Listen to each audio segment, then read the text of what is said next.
Hello friend, welcome to share market live. मैं हूं सागर और आज के वीडियो में मैं आपसे बात करने वाला हूं रिलायंस रिटेल के स्टॉक के बारे में, जहां पे दो बड़ी खबरें निकल के आती हुई दिखाई दे रही है मार्केट के दौरान।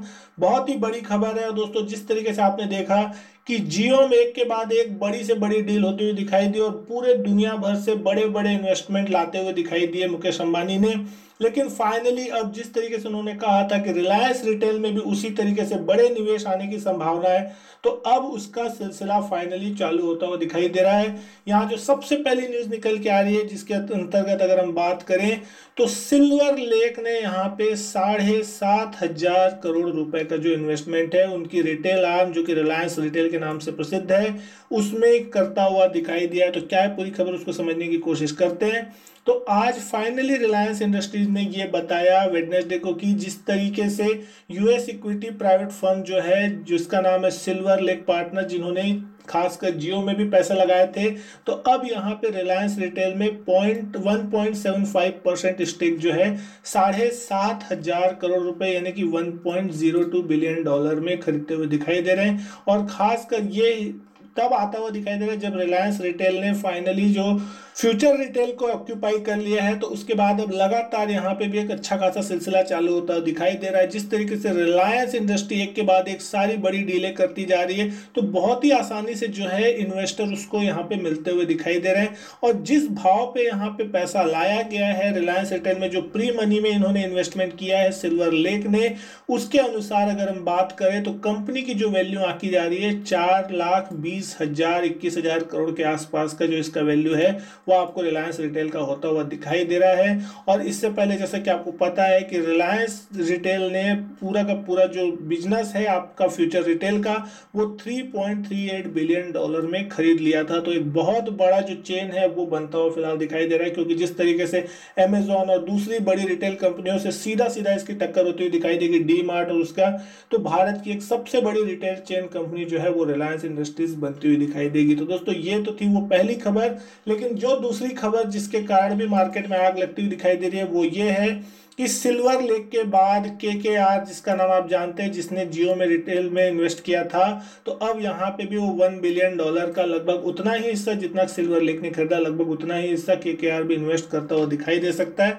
तो केकेआर का भी अगर इन्वेस्टमेंट होता है तो और 7,500 करोड़ रुपए जो है आने वाले हैं। ऐसा कि सबको पता है कि जिस तरीके से रिलायंस रिटेल पूरी तरीके से डेब्ट फ्री हो चुकी है और पूरा पैसा जो उसने जियो के थ्रू और राइट्स इशू के थ्रू जुटाया था, तो अब केकेआर से भी यहाँ पे बातचीत चल रही है कि वो भी एटलीस्ट $1 बिलियन जो है वो यहाँ के रिटेल आर्म में डालता हुआ दिखाई दे। और अगर ये सारी जो खबरें वो रिपोर्ट्स के अनुसार आती हुई दिखाई दे रही है, रॉयटर्स के हवाले से खबर है, तो अभी इसकी कंफर्मेशन आना बाकी है। हालांकि जो सिल्वर लेक की खबरें हैं वो कंफर्म हो चुकी है कि वो पैसा इतना उनके तरफ से आने वाला है, लेकिन ये जो केकेआर की खबरें वो अभी चलती हुई फिलहाल दिखाई दे रही है। तो देखना होगा कि क्या यहाँ पे ऐसा होता हुआ दिखाई देता है। तो $1 से $1.5 बिलियन के बीच जो है इसमें आपकी इन्वेस्टमेंट आती हुई दिखाई दे सकती है।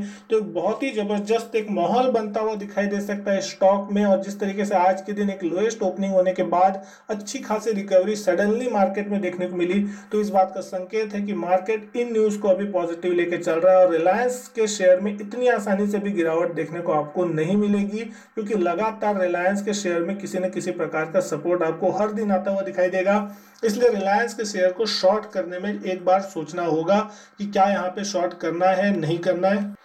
आज अगर इंट्राडे चार्ट पे भी अगर हम बात करें तो रिलायंस की जो ओपनिंग देखने को मिली थी कहीं ना कहीं 2080 2084 के आसपास देखने को मिली, लेकिन पहले ही मिनट में इसने अपना लोएस्ट लेवल लगा के रिकवरी का साइन दिया। जैसे ही मार्केट में न्यूज आई कि 7,500 करोड़ का जो इन्वेस्टमेंट है सिल्वर लेक की तरफ से किया गया और शार्प रिकवरी देखने को मिली, निफ्टी को लगातार इस स्टॉक की तरफ से सपोर्ट मिलता हुआ दिखाई दे रहा है। और ये स्टॉक जितने दिन गिरता है लेकिन रिकवरी जो होती है वो बहुत ही शार्प देखने को मिलती है। अगर हम इसके डेली चार्ट पे भी जाने की कोशिश करें तो एक जबरदस्त जो स्पाइक था जियो की डील के कारण वो आपको देखने को मिला अप्रैल मई जून जुलाई के महीनों तक, और उसके बाद फाइनली ये स्टॉक एक छोटी सी रेंज में जाके फंसता हुआ दिखाई दिया। इसकी एक रेंज जो थी वो थी अपसाइड में, कहीं ना कहीं आप जिसको देखते हैं वो रेंज निकलती आई थी लगभग 2200 के आसपास अपसाइड में, और डाउन साइड में अगर हम मानते हैं तो डाउन साइड की जो रिस्क थी वो कहीं ना कहीं आपको बन रही थी एक 2150 2050 के आसपास। ये स्टॉक जो था वो कहीं ना कहीं सपोर्ट लेने की कोशिश कर रहा था। तो इन 200 पॉइंट की रेंज में जो है इस स्टॉक फंसा हुआ है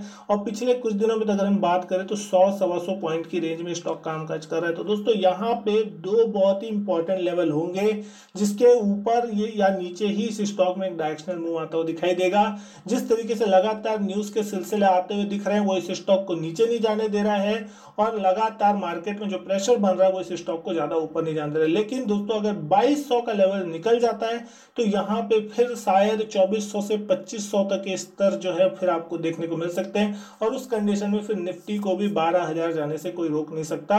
लेकिन अगर मार्केट में गिरावट आनी है और मार्केट में अगर ये स्टॉक डिसाइसिवली 2000 के नीचे तोड़ देता है स्तर को, उसके बाद आपको यहाँ पे डेफिनेटली फिर एक प्रेशर देखने को मिल सकता है जो कि कहीं ना कहीं इस स्टॉक को फिर से 1700-1800 की रेंज में ला सकता है। लेकिन दोस्तों वो लेवल अभी यहाँ पे कहना आसान नहीं होगा क्योंकि जिस तरीके के लगातार एक के बाद एक डील यहाँ पे होती हुई दिखाई दे रही है वो इस स्टॉक को किसी भी हाल में लाने नहीं दे रही नीचे। क्योंकि आप देख सकते हैं पिछले कम से कम 20-25 कैंडल जो है वो एक छोटी सी रेंज में स्टॉक कामकाज करता हुआ दिखाई दे रहा है और यहाँ पे बहुत बड़े ब्रेकअप या ब्रेकडाउन की आशंका है। ब्रेकडाउन से ज्यादा यहाँ पे ब्रेकआउट की आशंका ज्यादा नजर आती है क्योंकि यहाँ पे फिलहाल अगर आप एमएससीडी में भी नजर डालेंगे तो एमएससीडी में लगातार यहाँ पे एक बेरिश ट्रेंड के साथ कामकाज बनता हुआ दिख रहा है। लेकिन स्टॉक में उस लेवल की इंटेंसिटी के साथ गिरावट आ नहीं रही। स्टॉक कहीं ना कहीं कंसोलिडेट कर रहा है टाइम वाइज करेक्शन में।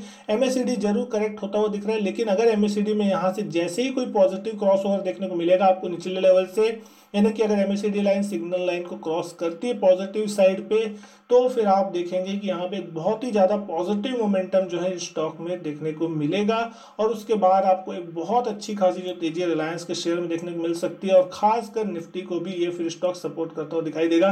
सारे मूविंग एवरेजेस के ऊपर स्टॉक चल रहा है और लगातार अभी तक ये हायर टॉप हायर बॉटम के फॉर्मेशन पे कामकाज कर रहा है। तो अभी तक इसने जो अपने रिसेंट लो थे जो कि तकरीबन 2000 के आसपास के स्विंग लो थे उसको जब तक ये स्टॉक वायलेट नहीं करता तब तक आपको यहाँ पे डरने घबराने की जरूरत नहीं है। अगर आपका कोई भी इन्वेस्टमेंट बना हुआ है तो आप इसमें इन्वेस्टमेंट रख सकते हैं। अगर आप शॉर्ट टर्म ट्रेडर है तो 2000 के नीचे स्टॉप लॉस लगा करके अपनी पोजीशन को लॉन्ग टर्म के लिए होल्ड कर सकते हैं। लेकिन जैसे अगर 2000 का लेवल टूटेगा तो हो सकता है शॉर्ट टर्म के लिए आपको यहाँ पे स्टॉक में 1750 1800 या 1850 तक के जो लेवल है जो कि इसका प्रीवियस लो था जहां जो कि एजीएम के टाइम लगता हुआ दिखाई देता है। एक सडन लो जो टूटा था उस दिन 1800 के आसपास का वो लेवल शायद आपको क्लोजिंग बेसिस तक देखने को मिल सकते हैं। लेकिन वो एक बहुत ही बड़ा सपोर्ट होगा जिसका वॉयलेट होना मैं नहीं समझता कि हो पाएगा। अब इवन की कोई पूरे दुनिया भर में ग्लोबल न्यूज आ जाए या फिर कुछ ऐसा कुछ हो जाए जिसका किसी को अता पता नहीं है तो अलग बात है। अदरवाइज जिस तरीके से यहाँ एक के बाद एक डील का सिलसिला है तो वो आपको इस स्टॉक को गिरने नहीं देगा। हाँ ये बात अलग है कि अगर सारी डील कंप्लीट हो गई और मार्केट को अब समझ आ गया कि अब शायद अब कोई डील होने वाली नहीं और सारे पैसे आ चुके हैं, उसके बाद हो सकता है कि एक प्रॉफिट बुकिंग का जो सिलसिला है इस स्टॉक में फिर चालू हो और उस कंडीशन में अगर आपने माल खरीद लिया तो हो सकता है आप फिर ऊपरी लेवल पे फंसते हुए नजर आए। तो दोस्तों आपकी कोई भी पोजीशन हो इस स्टॉक में, अगर आपको लगता है कि आप एक सस्टेनेबल प्रॉफिट पे बैठे हैं तो प्रॉफिट जरूर बुक करते रहे टाइम टू टाइम। कोई भी स्टॉक ये स्टॉक 4000 5000 हो जाएगा, कब होगा ये नहीं पता, लेकिन डेफिनेटली बहुत समय आपको देना पड़ेगा यहाँ पे। हो सकता है लॉन्ग टर्म में हो लेकिन ऐसा नहीं है कि 4 महीने में 5000 तक चला जाएगा। दोस्तों इतना आसान नहीं है। वैसे भी इस स्टॉक ने निचले लेवल से एक अच्छी खासी रैली दिखा दी। आपने देखा अभी पिछले कुछ दिनों में अमेरिकी मार्केट में किस तरीके के करेक्शन देखने को मिले हैं। वो एक साफ संकेत है कि जहां पे तेजी जबरदस्त तरीके से होती है तो वहां पे गिरावट भी उसी तरीके से आती है। टेस्ला एप्पल ये सारे स्टॉक इस बात के उदाहरण हैं कि पिछले 2-3 दिनों में उस स्टॉक ने ऊपर से लगभग 15-15 20-20 30-30% तक झटक दिए हैं। तो दोस्तों यहाँ पे अगर आप ऊपरी लेवल पे लेके फंस जाएंगे तो भी आपके लिए मुश्किल होगी। तो प्रॉपर स्टॉप लॉस के साथ ट्रेड जरूर करें, लेकिन इसका मतलब ये नहीं है कि अपनी अच्छी खासी पोजीशन को लॉस में सेल कर दें। आप प्रॉपर स्टॉप लॉस के साथ यहाँ पे काम करें। साथ ही साथ आप ये ध्यान दें कि अगर ये स्टॉक कोई इंपॉर्टेंट लेवल तोड़ रहा है तब अपनी पोजीशन जो है यहाँ से एग्जिट करें। अदरवाइज आप इंतजार करें कि यहाँ से अगर कोई ब्रेकआउट होता है तो फिर अच्छी खासी लेवल है कि आपको फिर वो 2200 पे आप अपना स्टॉप लॉस को ट्रेल कर ले। तो दोस्तों मैं उम्मीद करता हूँ आपको वीडियो पसंद आई होगी। वीडियो अच्छी लगी हो तो लाइक कीजिएगा, शेयर कीजिएगा दोस्तों के साथ। चैनल सब्सक्राइब नहीं किया तो चैनल भी सब्सक्राइब जरूर कीजिएगा। इसी तरीके की और भी वीडियो मैं आपके लिए लाता रहूंगा। मैं आपसे मिलता हूँ अपने नेक्स्ट वीडियो में, तब तक के लिए goodbye and thank you.